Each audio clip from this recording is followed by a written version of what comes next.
England के खिलाफ तीसरे टेस्ट मैच की दूसरे दिन की शुरुआत जडेजा और कुलदीप यादव के मैदान पर आने के साथ हुआ, पर जडेजा और कुलदीप दूसरे दिन कुछ खास कमाल नहीं दिखा पाए।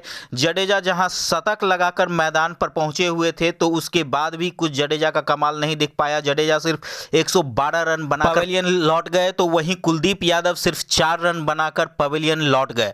तो अगर इंडिया की कुल मिलाकर बात करें भारत की तरफ से, तो भारत की तरफ से रोहित शर्मा ने 131 रन की पारी खेली, जडेजा ने 112 रन बनाए, सरफराज खान की 62 रनों की शानदार पारी रही। तो जायसवाल कुछ खास कमाल नहीं दिखा पाए, जायसवाल सिर्फ 10 रन बनाकर पवेलियन का रास्ता नाप लिए। तो वहीं शुभमन गिल का भी फिर से कुछ कमाल नहीं देख पाया, शुभमन गिल भी खास कमाल नहीं कर पाए और 0 पे आउट होकर पवेलियन पहुंच गए। तो वहीं डेब्यू करने वाले ध्रुव जुरेल भी 46 रन की शानदार पारी खेली।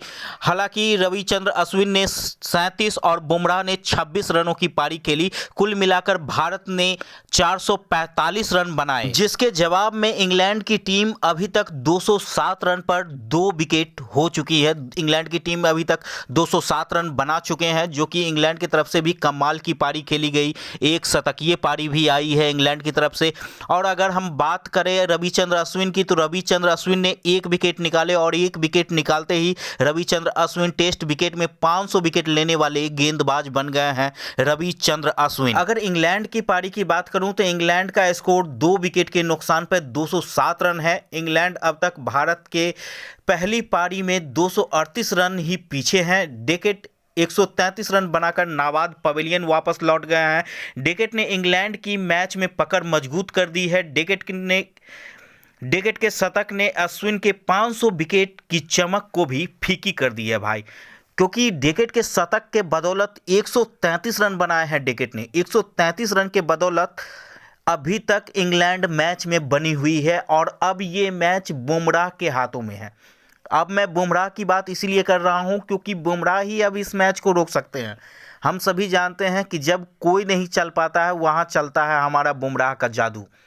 तो बुमराह ही इस मैच को बचा सकता है। फिर अब वही बात होगी कि 445 रन भी पहली पारी में कम पड़ रहे हैं। अगर आप सरफराज खान की पारी की बात कीजिएगा कि अगर सरफराज खान टिके रहते, अगर सरफराज खान वो रन आउट नहीं हुआ रहता, तो फिर आज 500 प्लस स्कोर भारत का बन चुका रहता। अभी तक भारत का स्कोर 500 प्लस से ज़्यादा ही रहता। लेकिन जिस तरह से रोहित शर्मा और रविंद्र जडेजा के बल्ले से शतकीय पारी आई, अगर उसी तरह से इंग्लैंड के किसी और बल्लेबाज ने शतकीय पारी खेली तो फिर इंग्लैंड 100 रन से ज़्यादा का लीड बना लेगा। अब यहाँ सभी क्रिकेट फैंस एक ही बात सोच रहे हैं कि अगर सरफराज खान आउट नहीं हुआ रहता तो फिर क्या होता। अगर सरफराज खान आउट नहीं हुआ रहता तो मिनिमम 550 का स्कोर भारत का बन गया रहता और 550 के स्कोर को पीछा करने में इंग्लैंड के पसीने तो जरूर छूट जाते भाई। क्योंकि जिस तरह से सरफराज खान की बल्लेबाजी हो रही थी, जिस तरह से उन्होंने 66 गेंद में 62 रनों की पारी खेली थी, लाजवाब पारी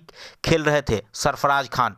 वो छोटा सा गलतफहमी की वजह से रन आउट हो जाना कभी कभी क्रिकेट में बहुत भारी पड़ता है और वही कहीं ना कहीं सरफराज खान का रन आउट होना भारत के लिए कहीं ना कहीं भारी पड़ रहा है अब। क्योंकि जिस तरह से इंग्लैंड के बल्लेबाज बल्लेबाजी कर रहे हैं और अगर सरफराज खान टिके रहते तो 550 का स्कोर पहुंच गया रहता, लेकिन सरफराज खान का वो आउट होकर पवेलियन जाना सरफराज खान और उनके फैंस के लिए मायूसी का पल रहा है। अब देखने की बात होगी कि कितना जल्दी जसप्रीत बुमराह का जादू चलता है और इंग्लैंड के बल्लेबाज जल्द से जल्द पवेलियन का रास्ता नापते हैं। क्योंकि इंग्लैंड के बल्लेबाजों को जल्द से जल्द पवेलियन का रास्ता नापना होगा, क्योंकि इंग्लैंड जिस तरह से बल्लेबाजी कर रही है उस तरह से अश्विन का जो 500 विकेट पूरे किए हैं रविचंद्र अश्विन ने, उसकी भी खुशी कहीं ना कहीं फीकी पड़ती हुई नजर आ रही है। क्योंकि ये एक बहुत बड़ी बात होती है कि किसी भी गेंदबाज के लिए टेस्ट क्रिकेट में 500 विकेट हासिल कर लेना, जो रविचंद्र अश्विन ने करके दिखाया है।